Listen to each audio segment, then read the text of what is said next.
Il m'arrive souvent des affaires crissement plates. Check comme par exemple, l'autre jour en sortant du Walmart, j'étais bien fatigué, fait je me suis endormi sur un banc de parc. Dehors, puis quand je me suis réveillé, ben j'étais rendu en 1934. Je me rappelle, ça m'a mis en tabarnak. Au début, j'ai essayé de mêler à la population sans que les gens m'en remarquent. Puis je me suis vite fait repérer, ça n'a pas été tout, non. Puis j'étais le seul qui portait pas un beau veston. Un chapeau melon. J'ai essayé de passer inaperçu comme un gros colon pendant que je marchais dans la rue à côté de plein d'autres garçons. Sauf que j'étais le seul qui était pas habillé de la même façon. J'étais le seul qui était pas habillé comme dans l'ancien temps. Comme v'là 120 ans. J'étais le seul là-dedans qui était pas habillé en noir et blanc. J'étais le seul qui était habillé en jaune pétant. Avoir su qu'un truc de même m'arriverait avant.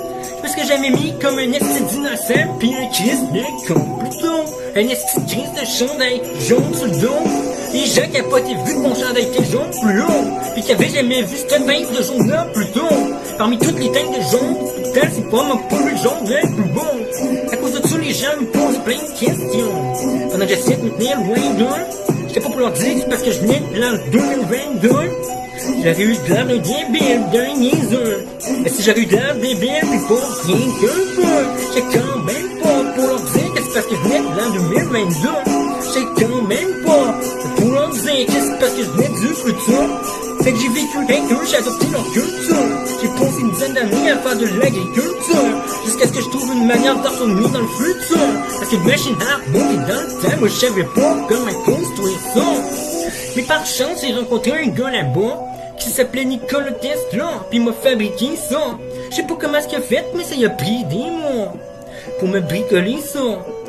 Il m'a fabriqué une machine à voyager dans le temps, puis j'étais vraiment content. J'avais fondé une famille là-bas, fait que j'ai embrassé ma femme puis mes enfants, puis je suis reparti de là avec la machine à voyager dans le temps. Sauf que j'avais mal réglé les fonctions avant, comme un innocent, puis j'ai fait un bon petit sans elle dans le temps. Pour me ramasser dans un futur post-apocalyptique. Oh shit! Un pire là-dedans, c'est que je sais pas comment est-ce que fonctionnait cette machine, parce que c'est Nicolas qui s'en était occupé avant que je parte de là. Et que là, je suis pogné là. Avec des robots translucides, il y a plein de vaisseaux qui flottent dans du vide. Oh yeah, je commençais à m'y plaire. En plus de ça, j'ai même un réseau pour mon cellulaire. Alright, je texte all day, all night, tout le monde du passé. Hey, il me répond, tabarnak, est-ce qu'ils ont bien fucké? Je m'appelle Brett de Fort, mon vrai nom c'est Mac. Il m'arrive souvent des affaires, et colissement plate. Tout ça m'arrive juste parce que je me suis endormi sur un banc de parc.